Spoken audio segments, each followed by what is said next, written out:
दामाद हुए, उनसे हमारा निवेदन होगा कृपया मंच पर आए। और ये पहले सिंगापुर में थे, अब आपके बीच पटना में हैं, जो मधुमेह रोग जिनको शुगर की बीमारी कहते हैं उनके विशेषज्ञ हैं और हमारे आपके बीच आज हैं, अपने गुरु की बात करने आए हैं। चलिए, इनके लिए विषय है गुरु की आवश्यकता। महागुरु महादेव साहब के चरणों में मेरा प्रणाम। यहाँ आए हुए सभी शिष्याओं के चरणों में मेरा प्रणाम। आज हम लोग अपने गुरु के चर्चा में शामिल हैं। हम लोगों को ये सोचना है कि हमें गुरु की आवश्यकता क्यों है। हम लोगों को सब कुछ मिल रहा है, हमारा दिन चल रहा है, रात चल रही है, हम लोग खा पी रहे हैं, लेकिन फिर भी हम लोगों को इस गुरु की आवश्यकता क्यों है। तो हम लोग सभी लोग पढ़ते हैं अपने किताब में, स्कूल में कि विद्या ददाति विनयम, विनयात् ददाति पात्रताम, पात्रताम धनात् अपनोति, धनात् सुखम भवन्ति। विद्या विनय देती है,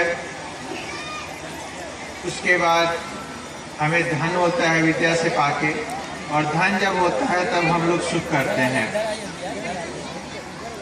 तो इसीलिए हमें सबसे पहले विद्या कौन देगा, तो गुरु देंगे। और आपको पता ही होगा, हम लोग स्कूल में जाते हैं उसी विद्या को प्राप्त करने के लिए, कॉलेज में जाते हैं उसी विद्या को प्राप्त करने के लिए, तभी हम लोग कभी आगे चल के डॉक्टर बनते हैं, इंजीनियर बनते हैं, कलेक्टर बनते हैं। तो यहाँ भी सबसे, इस दुनिया के जो सबसे बड़े गुरु हैं वो महादेव हैं। ये बात साहब श्री हरिनानंद जी ने 30 वर्ष पहले हम लोगों के सामने लाई, और बहुत अच्छे गुरु हैं, महादेव हैं। तो इसके बारे में हम लोगों को पहले से जानकारी नहीं थी।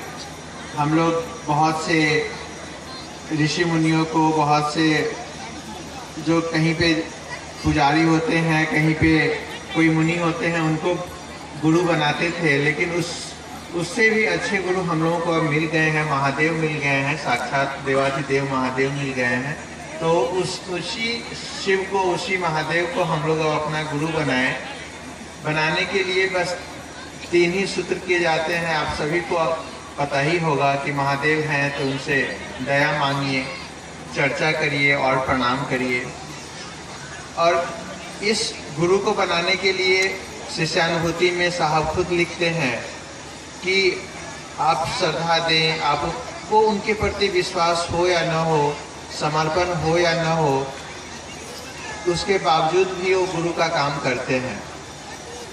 इसलिए अगर हमको लगता है कि पता नहीं आज हम उनको गुरु बना रहे हैं, पता नहीं हमको कैसे गुरु हैं, आपको उन पर विश्वास नहीं भी हो, बहुत सारे आदमी हैं जो भगवान पर विश्वास नहीं करते हैं, लेकिन अगर आप बिना विश्वास के भी उस महादेव को अपना गुरु बनाते हैं, शिव को अपना गुरु बनाते हैं, तो परिणाम आता है।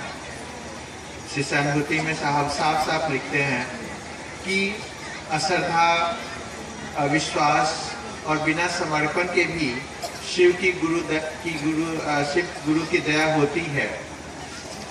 इसीलिए अगर हम लोगों को उन पर विश्वास नहीं भी है तो भी उनको गुरु बना ले, और देखिए परिणाम कितना अच्छा आता है। इसमें कोई और बात कही नहीं गई है, बस 3 सूत्र करते रहना, एक रिश्ता बना लेना है महादेव से, एक गुरु और शिष्य के प्रति। आप शिष्य हैं, बस हमेशा आपका मन ये सोचते रहना चाहिए, ये समझते रहना चाहिए कि आप उस महादेव को अपना गुरु बनाए हैं। बस जब ये मन आपका समझ लेगा कि आपके महादेव गुरु हो गए, बस इतना ही चाहिए। बाकी तो चर्चा है और प्रणाम करना है तो बहुत लोग कर ही लेते हैं, बहुत लोगों से आप लोग बात करते रहते हैं, प्रणाम भी कर लेते हैं, रुद्राक्ष के माले पर भी प्रणाम कर लेते हैं, लेकिन हमारा रिश्ता उस महादेव के साथ बन नहीं पाता है। कभी कुछ बीमारी हो गई, कुछ हो गया तो चलो आज हम पूजा ही नहीं करेंगे, आज हम चर्चे नहीं करेंगे। बहुत लोगों का वो काम छोड़ देते हैं, कहते हैं कि शिव गुरु को माने हैं, कहाँ कुछ अच्छा हो रहा है। तो ऐसा नहीं होना चाहिए। हम लोग कभी, ये दुनिया है, कभी सुख और दुख लगे रहते हैं, लेकिन उससे इस रिश्ते को कभी भी तोड़ना नहीं है। आज हम शिव को अपना गुरु बना लेते हैं तो हमेशा भी, चाहे हमें सुख हो या दुख हो, शिव को अपना गुरु हमेशा समझते रहना चाहिए। कभी भी कोई भी विपत्ति भी आए तो हमें उस गुरु से ही दया मांगते रहना चाहिए कि हे महादेव, आप ही इस विपत्ति से हमें उबारिए, और दया होती है। यहाँ पे बहुत सारे ऐसे लोग हैं, बहुत सारे आप लोगों को भी अगर कष्ट आया है और महादेव से सच्चे मन से अगर दया मांगी है तो वो कष्ट तुरंत में दूर होता है। हम लोगों ने ऐसा अनुभव किया है, आप लोग भी ऐसा अनुभव करते होंगे। तो विशेष, और आप आई हैं दीदी लवली, उनसे आप लोग ज़्यादा सुनेंगे। बस इतना ही कह के हम आप सभी के चरणों में प्रणाम।